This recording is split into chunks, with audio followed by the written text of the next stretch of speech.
Phil, I'm aware that you're not a good person. I'm just a money and boob fanatic. That is good. Now we can finally speak honestly. Villains who do not admit to being villainous are ugly. You have finally become beautiful. So given that I'm not a good person, what happens next? As you yourself claim, you're a money worshipper, without a doubt. You love money. Isn't the same as justice in our capitalist USA. True. Changing policies is to maximize gain as the justice of our fatherland. So, I want you to follow the rules of that justice. Oh? I want your assistance in my task, though that will mean betraying the mafias you have colluded with up until now. However, I can give you more profit than they can. Therefore, is it not just that you betray them and obey me? You're telling me to betray Rose and the others. I get so much fucking pussy, okay, dude? You're gonna have to promise me a fuck ton. Don't tell me you love or friendship with her. You feel love. Well, love with the lady of the evening is always an illusion.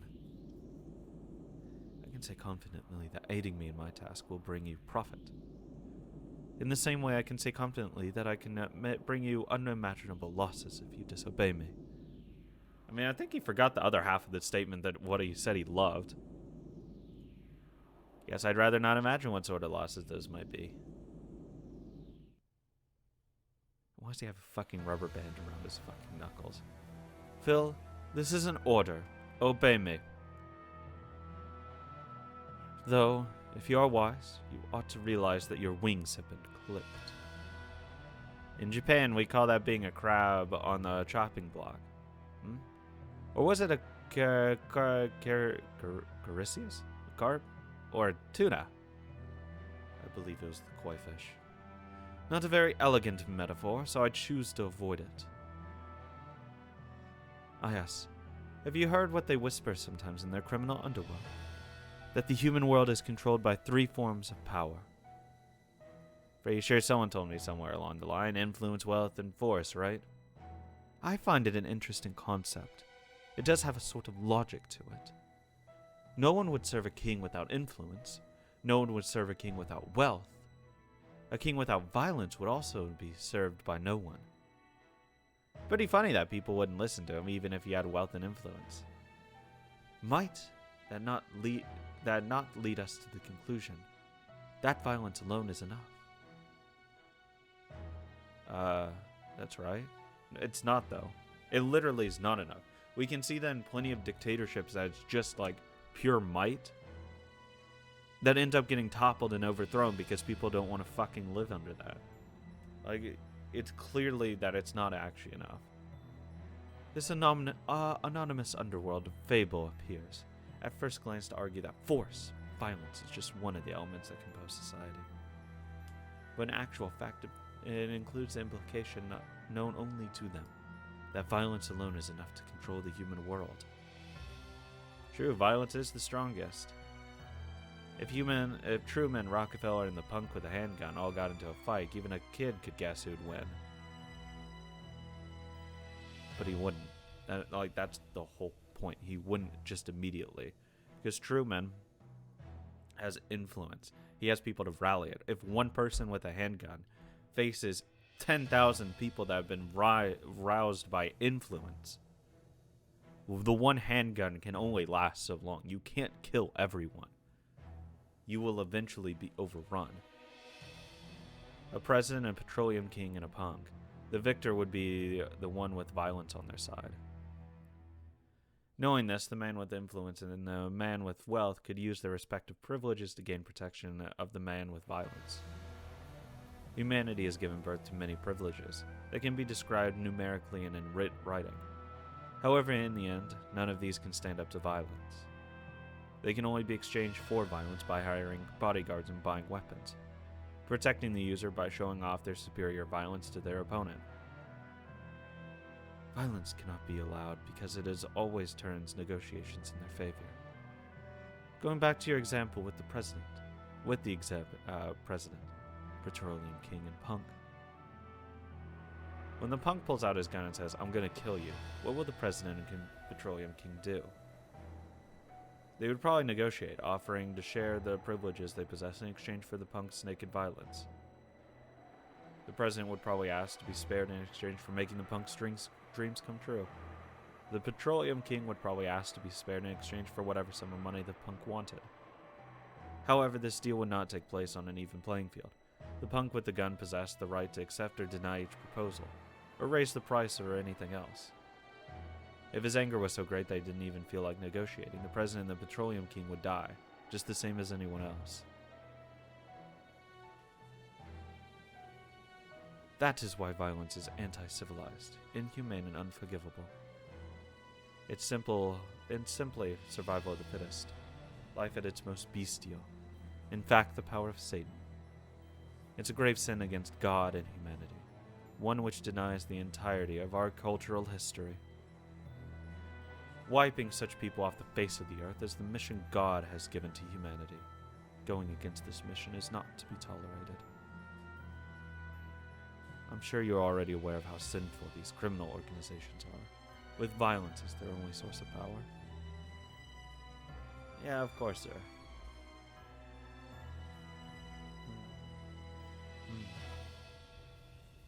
Very well.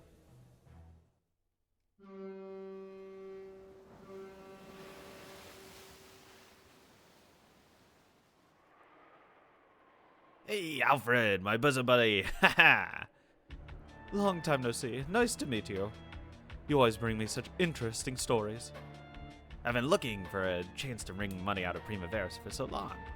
I've been planning all this time, hoping to help you, my dear friend, really rake it in. Though Davis had never thought anything of the sort, he spoke shamelessly. Primavera really did a number on me. I lost everything, started from square one, got money, and finally it's time for revenge. Thanks to you, it looks like I'll finally get a chance to teach them a lesson.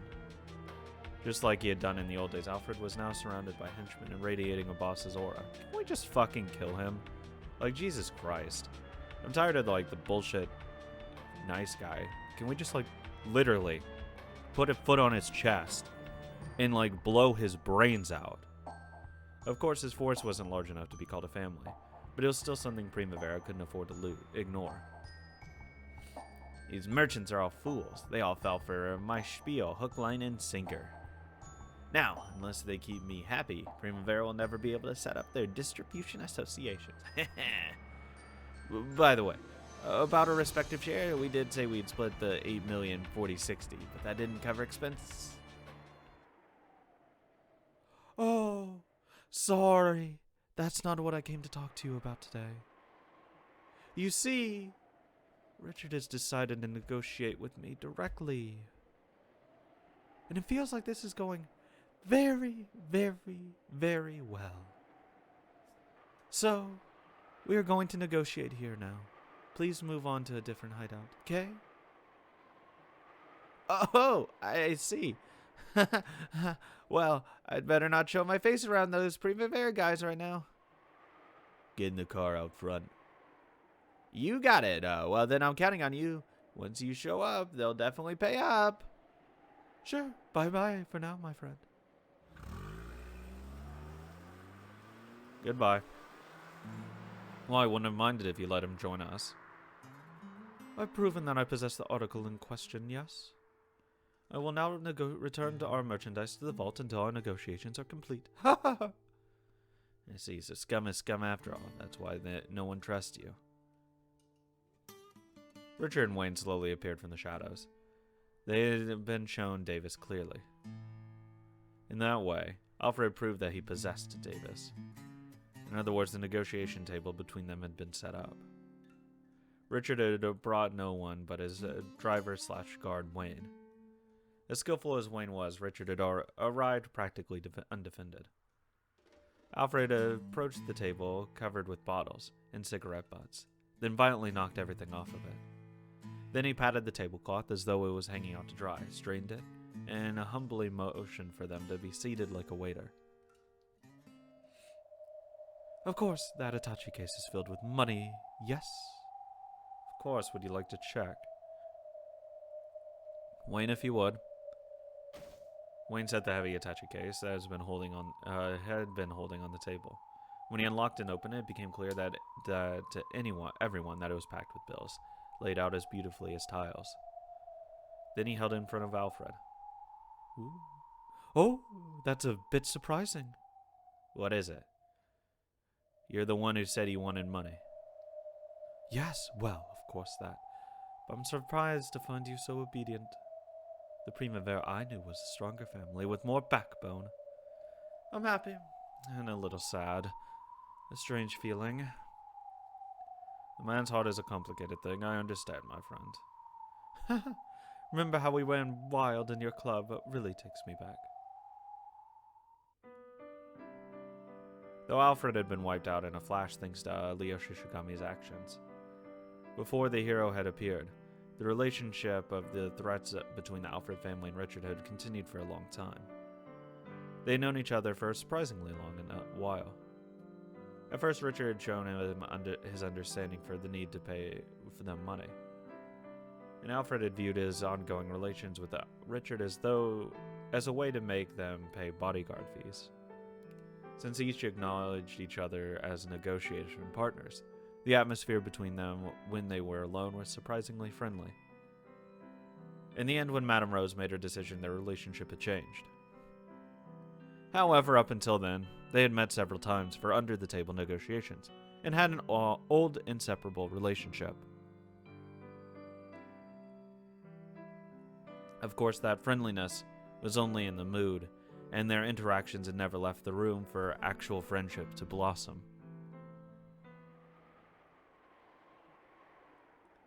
Seeing that you're willing to hand over so much so easily, the distribution association you're playing must be quite the money tree. Obviously.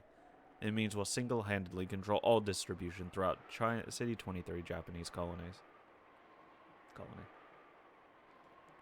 None of the merchants will be able to disobey us. Moreover, we'll be able to rake in money by simply moving things from one place to another. Have you ever heard of such a delicious prospect?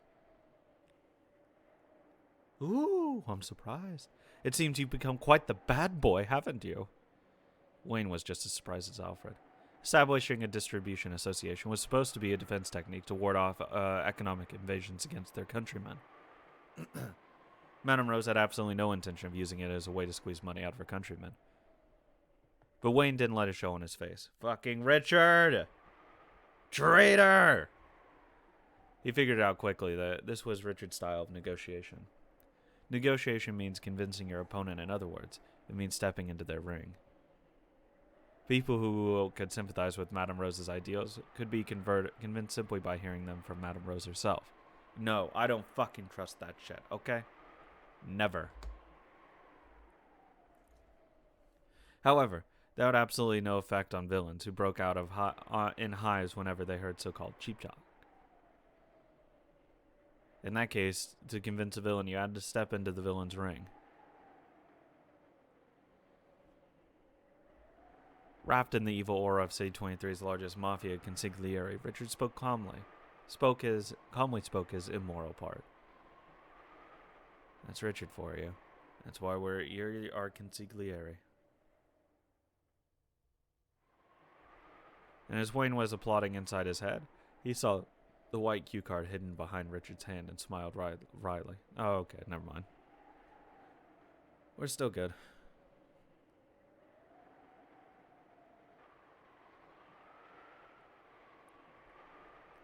By the way, Alfred, there's one thing you seem to have misunderstood. What? We did not bring money here because we wanted to make a deal with Davis. Bad boy, I see. So you're offering to pay me more than my share if I hand over Davis. Practically speaking, Davis was demanding that Primavera pay 8 million Japanese dollars. Oh yeah, you could just give him like, it was 60-40. So we can give him, what, 4 million? And just call it fucking good. Alfred's share was 60 of that, never mind, 5. We'll give you 5. Alfred's was 4.8 million. If they offered Alfred more than that, he would have no reason to support Davis. Of course, Alfred had fully been aware such a deal might be proposed. He had indeed made tons of money from deals Davis had brought him. Yeah, but we're fucking better. However, he had long since realized that Davis was simply trying to force on him a situation that had gotten out of hand. If he could gain enough money, he'd sell off that swindler in a heartbeat. Alfred had been thinking it was about time to do that.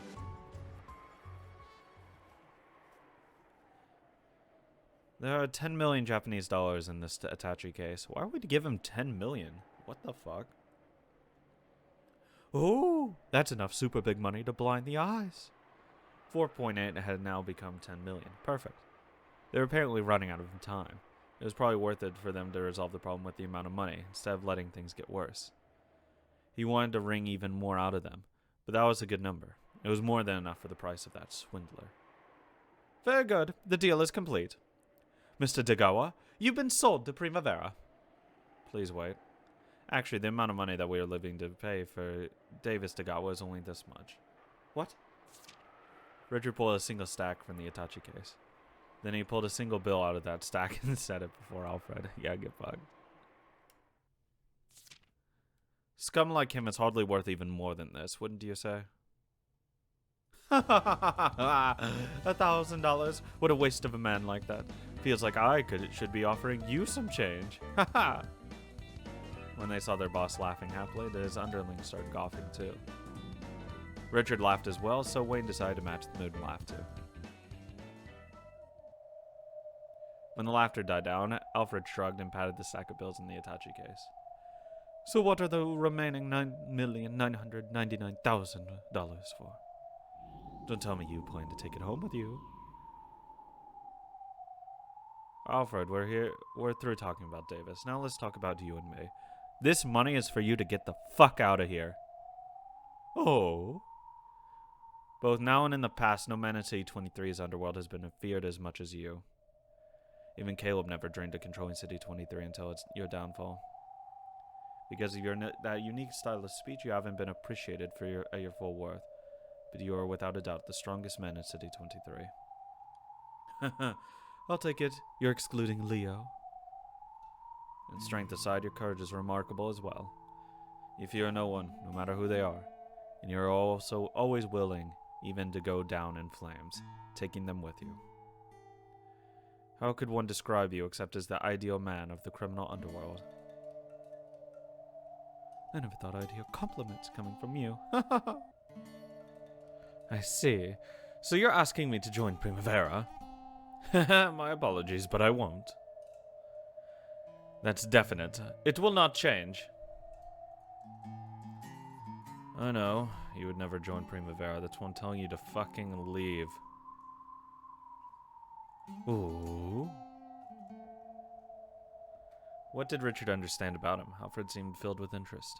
However, Richard didn't answer and slowly lifted his gaze to the ceiling. Come to think of it, among the many creatures of the underworld, has there ever been someone as honest as you? Stop. Even before joining Primavera, I came across many people as a money launderer.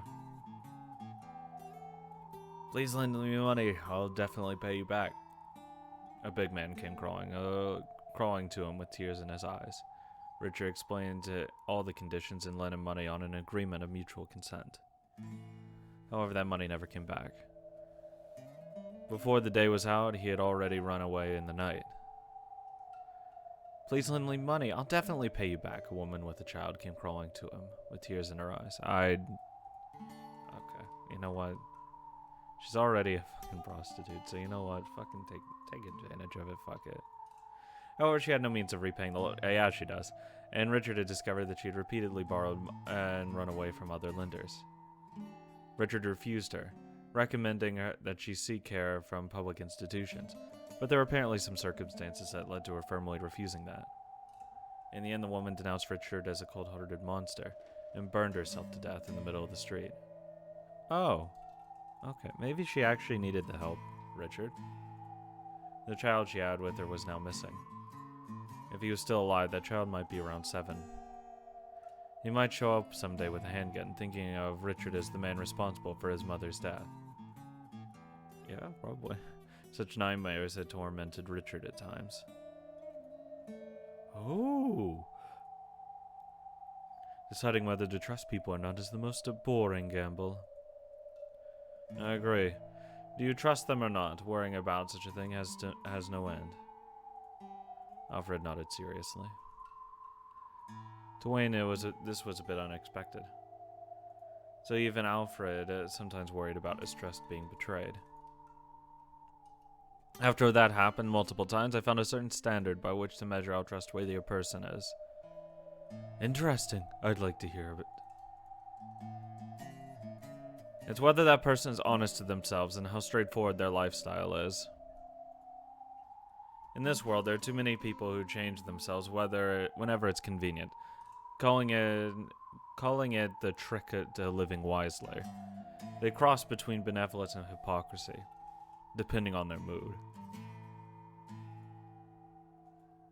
There are sometimes good people and sometimes bad people. Too many people can easily switch between the two. If you criticize them for their wrongdoings, they claim to be good people and grow angry. And when you ask them to do good, they deny being good people and call themselves realists. And when you try to treat them like realists, then they sob and call you heartless and emotionless. Damn, fuck those people. And when you decide to lend them money just this once, poof, they're gone. I hate people like that. That's why you don't like Rose. You're sure she's just another hypocrite. You're sure it's just cheap talk. Look, we wouldn't have gotten this far if it was literally just cheap talk. I think that's, like, really plainly obvious. You want to expose her for what she is. You want to wrench her true feelings out of her. That's why you stand against Primavera. No. It's true I thought that once. But I don't now. I've watched her these 2 years. I'm sure she'd be exposed sooner or later. About ready to give up. I surrendered long ago.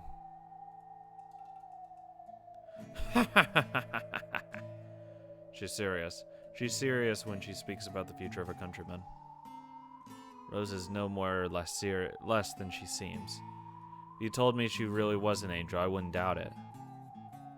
For the first time, I agree with Mr. Wayne. Same here. Right now, I truly can't believe that Madame Rose is a human who craps and vomits like the rest of us. Alfred chuckled. Richard did too. Watching this, Alfred's underlings were a little surprised. Alfred was a man who used even laughter as a weapon of intimidation. The more he laughed, the more terrifying he would look when he yelled at the end. They had seen this happen over and over again. However, right now, Alfred was truly laughing in agreement, without any intention of threatening his opponent. After all, he was speaking with an exec from an opposing family. They were hesitant and surprised at his behavior, which they were seeing for the first time. Good people should act good, and villains should live like villains. I find people who cannot stick to one thing with conviction truly detestable. That's why I cannot hate you. I even come to think of you as a man worthy of respect. It's not bad being flattered by the consigliere of the great Primavera family. Because you're so straightforward, I can understand your heart well. You won't join Primavera because you can't accept Rose, and for one more reason. You want to fight Leo Shishigami again, don't you? Alfred's confident expression went stiff for a second. However, it didn't seem though his anger had been aroused. It looked like a kid who had a parent see through a lie of his for the first time. Don't worry, dude, you'll get your ass fucking clapped. Again. Ha ha ha ha! Why else would you have returned to the criminal underworld? You want to fight cross fists with Leo again, so you won't join his side. That's how you truly feel. It's your straightforward, unadulterated intention, which is worthy of respect. Alfred laughed so hard he fell from his chair. He laughed, and then he shook his head several times and slowly shrugged. That's right, he has been waiting for Leo to return just as much as Rose had. That's because Rose is missing some fucking dick. On that day, he had communicated with their bodies as men. His heart, which he had assumed could never be understood by anyone, had certainly been understood by Leo alone. He still hadn't forgotten the speaking of the soul that day. If you become my friend, I can give you a chance to fight when Leo returns. Richard. He's a flexible man. I'm certain he'll be willing. I should have done this in the beginning. Wayne shrugged. Richard was certain. Alfred's feelings toward Leo were close to longing. Of course, it wasn't like he wanted to go out with Leo and enjoy their reunion. He meant it in the way of lone wolves living in the criminal underworld. He probably felt the exact same as Wayne. After being seen through so easily, Alfred shrugged, as though giving up. Well, fucking no point in lying. I can't hide anything from you. That's my friend for you. I see our long acquaintance counts for something. Alfred, this time shall we truly become friends? You're a proud man who holds his flag high above his own territory. I could never force you to undergo the humiliation of lowering your flag and raising Primaveras. You should remain Alfred of the Alfred family. You wouldn't be you otherwise. Remain yourself. I want you to remain as the man I respect most, who's straightforward and always stays true to his convictions. Richard? Isn't it time our relationship changed from reluctance to open friendship? You don't need to join Primavera, but I want you to become my friend. Primavera will not harm you. You may build up your castle of villains as you please. I want you to use this money to reconstruct your castle as a sign of friendship between you and me. In other words, you want me to form an alliance with Primavera. I told you, Primavera has nothing to do with this. It would be based on your personal, equal feelings of friendship, brother. Incredible! What's going on? So basically, our boss has been acknowledged by Primavera's consigliere. That Richard Mayugi is dealing with our boss as an equal brother?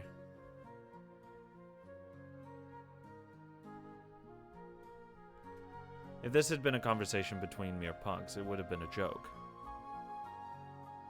However, when it was Richard and Alfred, two big names in the criminal underworld, it took on a new meaning.